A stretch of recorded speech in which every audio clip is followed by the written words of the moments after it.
Herkese merhaba. Bugün St. Petersburg'da ikinci günüm. Şimdi dışarı çıktım. Nasıl rüzgar esiyor ya. Daha demin hiçbir şey yoktu. Bir anda rüzgar esmeye başladı. Bir an dışarıya çıktım. Tekrar içeriye girdim. Deli gibi rüzgar esmeye başladı. Şimdi istasyona gidiyorum. Moskova biletini alacağım. Bunu da birazcık göstereyim size. Nereden alınacağına dair bir paylaşım yapayım. Sonra da bugün bütün gün St. Petersburg sokaklarında gezeceğiz.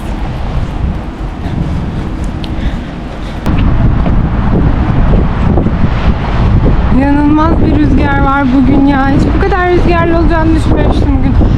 Çıkarken o kadar güneşliydi ki bir anda rüzgar esmeye başladı. Hava durumu en ilginç şehir olabilir. Asla bir sonraki hamleni tahmin etmelerine izin verme prensibiyle hareket ediyor şey. Bir sonraki ne olacağını gün içinde asla tahmin edemiyorsun. Yanıma şemsiye aldım. Çünkü her an yağmur yağabilir. Hava durumunda yağmurlu gösteriyordu. Şimdi bir şey göstereceğim. Genelde St. Petersburg'da sokaklar nasıl? Biraz bakalım. Böyle eskiden buraya gittik. Sinema. Öyle.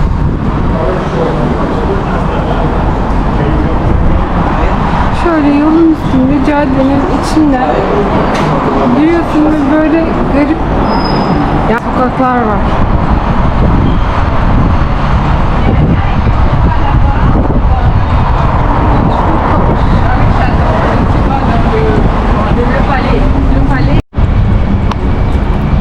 Daha demin metro çıkışında kızın birisi broşür dağıtıyordu. Bir baktım böyle üstünde Harry Potter cübbesi falan var, ne alaka dedim. Meğer burada bildirilerini dağıtıyor gibi bir şey. Burada müzelerin birkaç yerde daha gördüm, müzelerin bildirileri dağıtılıyor. İnsanlar böyle müzeleri ziyaret etmesi için aklınıza gelebilecek her şeyin müzesi var burada. Bu da Harry Potter müzesi. Şöyle dışarıdan göstereyim. Şimdi para bozduracağım biraz. Eğer uygun fiyatlıysa dönüşte belki girerim. Yani çok fazla bir şey beklemiyorum ama büyük de bir şeye benziyor yani. Harry Potter Müze. Şuna bak. Şimdi dönüşü ararken kayboldum ve böyle bir yere geldim. Aslında yer çözemedim. Bir şey içine girdim. Çıkacağım birazdan ama çok şık bir şeydi ya. Outfitçik. Şuna bakar mısınız? Kuş bir yere geldim. Nereye geldiğimi bilmiyorum. Abimle gibi bir yer burası. Şakatlarda bir sürü mekanlar var. Ama ne olduğunu bilemiyorum. Her ne olursa olsun St. Petersburg kaybolmak için bile harika bir şey. Kaybolduğunuzda öyle garip garip şeyler çıkıyor karşınıza. Şimdi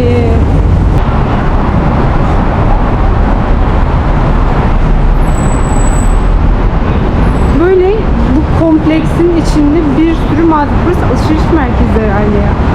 Bir alışveriş merkezi ama tam alışveriş merkezi gibi de değil. Şu kapıdan gireyim ben. En çok söyleyeyim işte. Ha evet, ben kızım galiba. Burası galiba kız. Kızım galiba. Ve kapılar böyle çift kapı. Bu muhtemelen soğuktan korumak için yapılmış bir şey. Önceden de gördüm. Evet, buradan satacağım. Kalemizin olduğunu. Şuradan çıkış yapalım. Nereden? 100 doları 7270 rubleye bozdu. Ben hep yurt dışında alışverişe gittiğimizde şey yaptığımızda euro daha karlı oluyor her seferinde. Harry Potter müzesinden bir beyefendi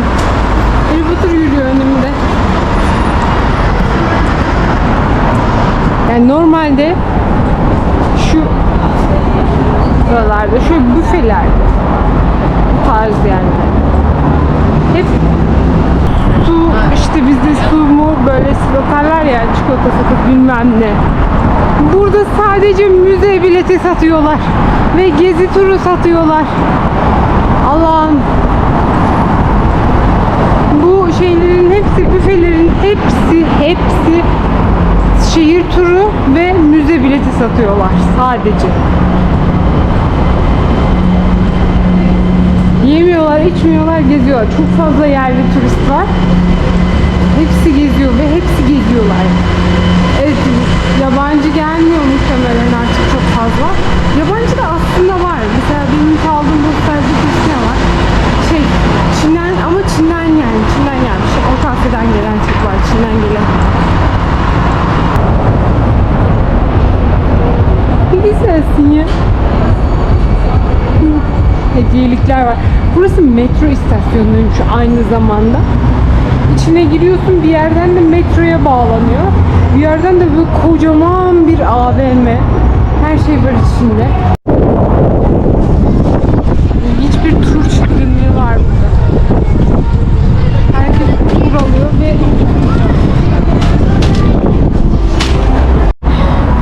burada birazcık böyle dediğim gibi şey bulmak zor, büfe falan bulmak zor. Büfelerin hepsinde sadece müze bileti ve tur satıyorlar. Şeyden, yoldan bir tane şey gördüm. Toptancı gördüm. Böyle toptancı arabasında suyu götürüyordu bir yere. Onu takip ettim. Meğer aşağıdaymış. Aşağı geçitte varmış büfe. Gittim büfeci abladan su aldım bir tane. Toptancıyı takip ederek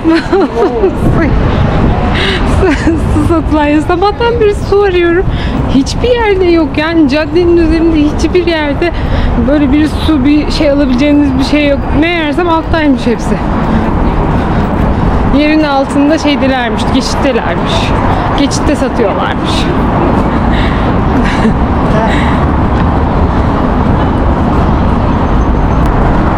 Burası da bir müze ama ne müzesi oldu?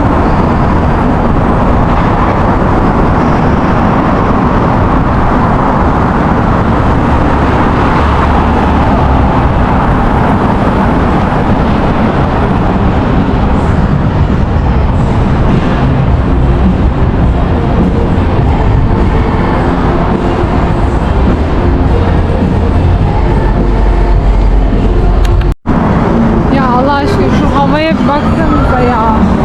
Benim sabah şortla çıktığım havada millet montla geziyor. Arada benim gibi şort giyenler de var. Muhtemelen onlar da benim gibi sabah erkenden çıktıkları için. Çünkü sabah inanılmaz bir güneş, inanılmaz sıcak bir hava var. Ben sıcakla uyandım yani. Şimdi bekliyoruz. Böyle herkes ışıklarda bekliyor.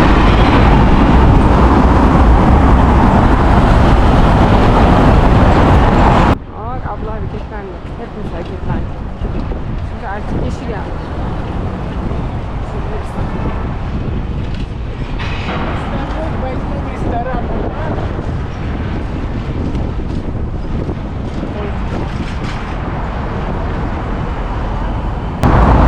Böyle hediyelikçiler de çok var burada.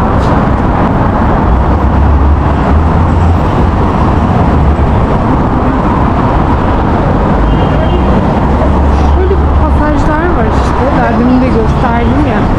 Yani orada başka sokağa açılan pasajlar. Bunlar mesela caddenin üstünden giriyorsun ve farklı şeyler çıkabiliyorsun. Şöyle mesela burada da var. Ne oldu? Çok bilmiyorum. Girelim bakalım. Ne var şurada?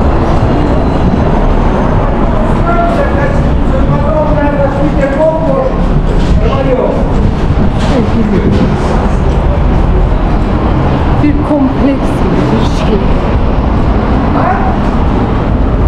Şöyle bir tane daha var ileride. Farklı sokaklara çıkıyor.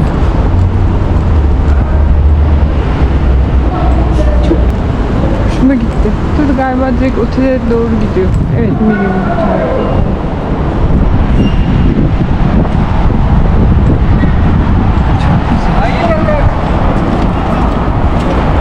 böyle yani avlu gibi, yani pasaj doğru olmadı da burası için. Avlulu şeyler var, yani sokaklar var. Sokağın kendisi böyle bir avlu gibi. Avlu şey gibi. Yapısı var.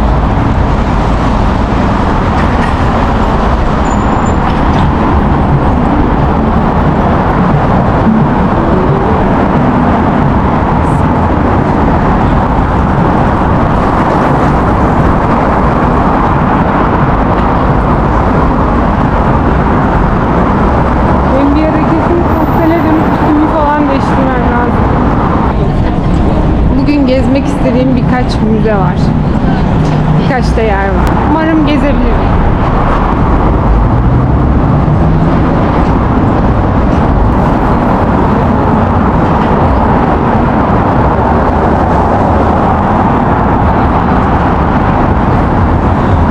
Nike, Puma, Adidas, bunların hepsinin şeyi var. Reklamı var. Mağazanın önünden geçtim de içine girip bakmadım. Acaba gerçekten çünkü ambargo itibariyle çekilmiş olabileceklerini düşündüğüm markalar bunlar. Tabii hepsi çekilmemiş de olabilir. Hiroshi de var burada. Ama ben kendi mağazası direkt.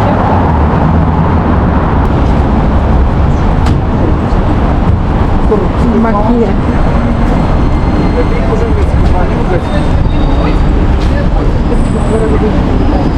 Chai and coffee. Chai and coffee. Çay. Ruslar da çaya çay diyorlar. İlginç bir şey. İçmedim daha hiç. Ama bugün bir yerde oturursam içeceğim. Trolleybüsler var burada. Hiç çay içmedim burada ama bir yerde oturup içeceğim.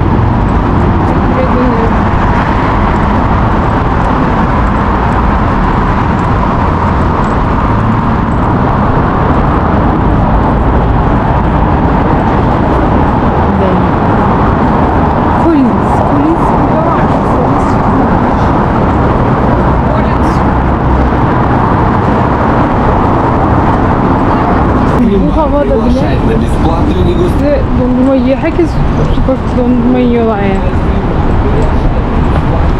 Bu hava dediğim de Haziran'ın başı şu anda.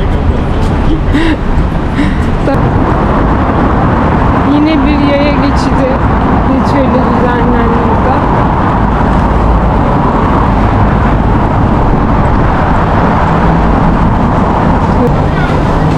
Karşıda bir yanıt var, ben görüyorum ama siz görüyor musunuz bilmiyorum.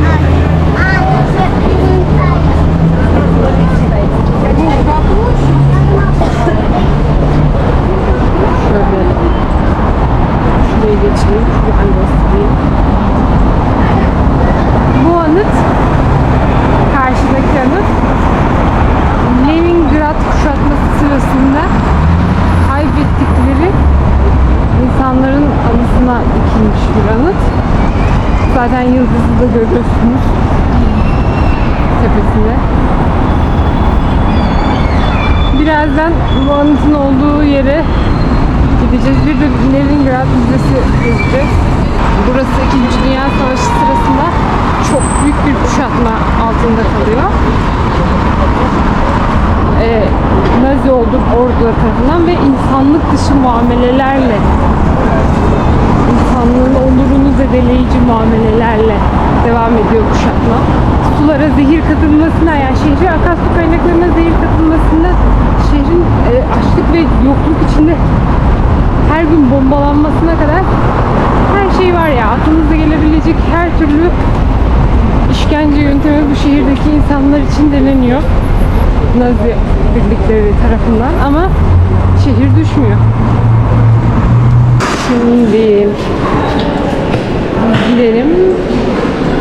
Moskovski biletimizi alalım. Nereden alacağız?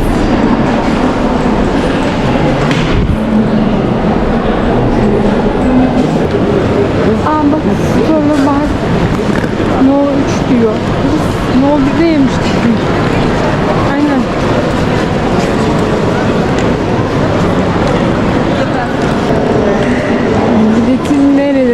Alacuk. Alacuk.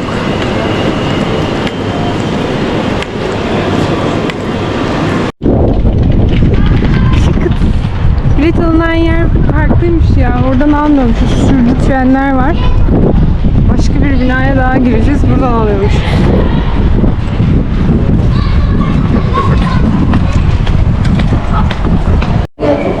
İçeri girdim. Kapıdaki görevli beni yönlendirdi ki yoksa böyle bir şey aldım. Burada şimdi bekleyeceğiz. Şöyle ekranlar var.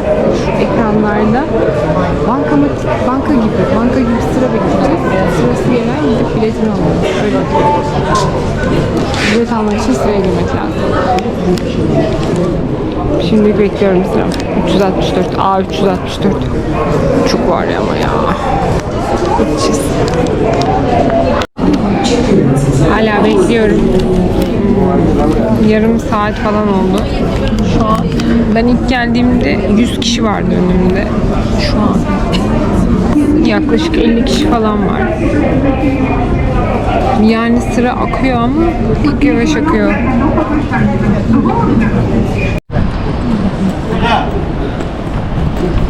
Biletimi aldım. Sonunda tam 1,5 saattir bu bilet için bekliyorum. 1,5 saat. Şimdi çıkıp hostelime gideceğim. Biraz üstümü değiştireceğim. Ya gerçi içeride nasıl üşüdüm? İçeride üşüdüm. Şimdi dışarı çıktım. Daha normal. Şey yapmıyor yani. Daha güneş vurunca tabii daha sıcak oluyor ama gidip yine de üstümü değiştireceğim. Akşama kadar gezeceğim çünkü. Üstümü değiştirmeye ihtiyacım var. Devam ederiz.